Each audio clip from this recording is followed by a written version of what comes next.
Գյումրիում մի քանի ժամում խաղաղվում է հետընտրական մեծ ինտրիգը։ Առավոտյան հավաքանում մեր քաղաքը խմբակցության անդամներն ահազանգում էին, թե քաղաքացիական պայմանագիրը փորձում է գողանալ իրենց 6-րդ մանդատը։ Մեր քաղաքը խմբակցության հավաքանու անդամ Կարեն Բադալյանը ապրիլի 21-ին հրաժարվել էր մանդատից, հետո փոշմանել ու որոշել հավաքանու անկախ անդամ մնալ, բայց ըստ փաստաբանների Բադալյանին մանդատը հետ վերադարձնել հնարավոր չէ, այն պետք է փոխանցվի ցուցակի հաջորդ համարին։ Ոչ տեղական ինքնակառավարման մասին օրենքով, ոչ ընտրական օրենսգրքով, ոչ էլ այլ իրավական ակտերով հնարավորություն հրաժարվելու սեփական դիմումից, հատկապես երբ որ արձանագրվել է քո դիմումը, այսինքն լիազորությունները դադարել են։ Քիչ առաջ TV31 ընտրատարածքային ընտրական հանձնաժողովն արձանագրել է, որ Կարեն Բադալյանը հրաժարվել է մանդատից ու մանդատը տրամադրել Դաշինքի հաջորդ համարին, Հանրապետական կուսակցության անդամ Նարեկ Միրզոյանին։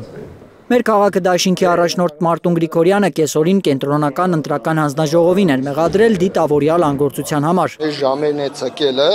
իմ կարծիքով այն է, որ եթե դիմվել է դատարան, փորձելու են որոշակի